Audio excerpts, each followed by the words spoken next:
Olá, Histórias Médicas! Hoje a gente tem um vídeo especial sobre o queridinho do estudante de medicina, Grey's Anatomy. Mas não é a série, é o livro. Esse aqui, ou melhor, esse aqui. A gente pode não perceber em 2020, mas o livro Grey's Anatomy é uma raridade quando se fala em tratados anatômicos. Ele é publicado por mais de 160 anos nos dois lados do Atlântico. Revolucionou o ensino da anatomia e hoje, em sua 41ª edição de 2015, são produzidas até algumas edições especiais como essa daqui, dezenas de livros. Hoje ele conta com imagens de tomografia, ressonância, ultrassonografia, até reconstruções em 3D. Então ele está com uma cara bem diferente, escrito, idealizado, Harry Grey e Harry Van Dyke Carter na Inglaterra vitoriana.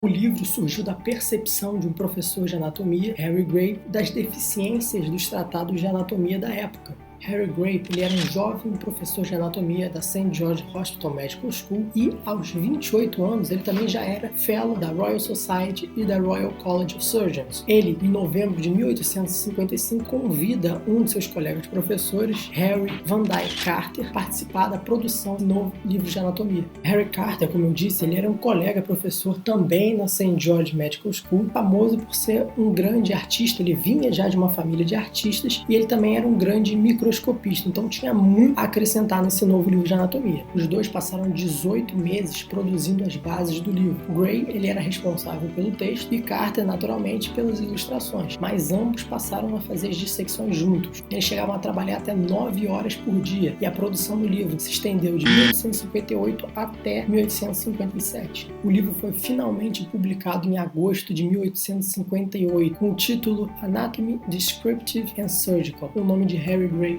estampado em dourado na lombada do livro. Mas o que fez do Grey's Anatomy ser esse livro exaltado na época por grandes jornais como British Medical Journal, Lancet, e ser um sucesso de vendas por várias edições, permanecendo vivo até hoje? O segredo? Seu design. Na época em que Grey Carter ainda era estudante, no século XIX, os livros mais conhecidos de anatomia da época eram Anatomist Vadmer, do Erasmo Wilson, e o Elements of Anatomy, do John Swain. Esse era quase uma unanimidade entre os estudantes e médicos por quase 20 anos. Os dois livros eles eram pequenos, formato de bolso, que era moda na época, mas o livro do Quain já vinha com uma desvantagem porque ele era em 2 grandes volumes.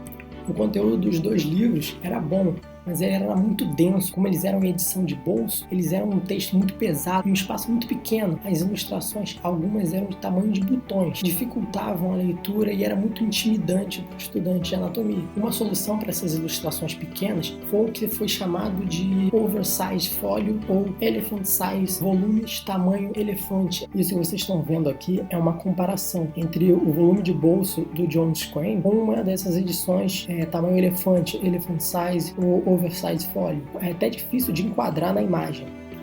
Como eu falei, o livro foi um sucesso imediato, ele foi aclamado por revistas médicas e os estudantes de medicina correram para as livrarias para conseguir garantir o seu. Primeiro de tudo, ele cabia bem na mão. Apesar de não ser um volume de bolso, ele era bem portátil. Segundo, quando você olhava para ele, ele parecia substancial. Conteúdo, tudo que era necessário. Afinal, a proposta inicial do Harry Grey, do Carter, não era produzir um livro caro, era produzir um livro barato e que preparasse os estudantes de medicina para as suas provas e até para grandes cirurgias. O objetivo deles era ter uma obra prática no ensino de anatomia. Terceiro, o Grey ele conseguiu garantir uma clareza e uma autoridade na escrita dele. Quarto, como Carter era um grande ilustrador, as imagens eram de alta qualidade. O quinto motivo, ele não era um simples tratado anatômico, ele também era um guia para procedimentos de dissecção e até para grandes cirurgias. Ele era menor e mais fino do que aquele peso de importa, os leitores contemporâneos estavam acostumados. E ele vinha em apenas um volume. Como eu já disse, ele era pequeno o bastante para ser portátil e grande o suficiente para garantir ilustrações decentes. Surgia um novo modelo, um padrão chamado Royal Octave, de 24 por 15 centímetros, o que seria 2/3 do A4 moderno. Essa mudança de design, tamanho e de margem, ela foi revolucionária, porque ela principalmente reduziu o custo. As imagens dos livros de anatomia da época, elas eram legendadas por procuração. Vinham pequenos números, letras, setas, chaves, fazendo referência até em outras páginas. Então o leitor ele tinha que ficar toda hora folheando o livro, procurando a imagem correspondente. Isso era muito cansativo, desagradável e desestimulava a leitura. Por vezes a referência era uma nota de rodapé que se estendia até a outra página ou estava em outro capítulo. As ilustrações do Carter não, elas unificavam texto e estrutura, permitia que o leitor em um único relance conseguisse assimilar a imagem por inteiro. É difícil a gente perceber quão incrível, quão moderno e revolucionário isso hoje. O modelo de ilustração do Carter virou padrão. Então o Grey's Anatomy fez a anatomia humana parecer nova, atraente e acessível. Fique atento para os próximos episódios em que a gente vai responder algumas dúvidas. Como que o nome de Harry Grey foi o único a ficar imortalizado, dado a importância que Carter teve? Como essa obra conseguiu sobreviver por tanto tempo, mesmo com a morte precoce de Harry Grey e com Carter indo para a Índia? E qual a influência da Guerra da Crimeia sobre esse livro?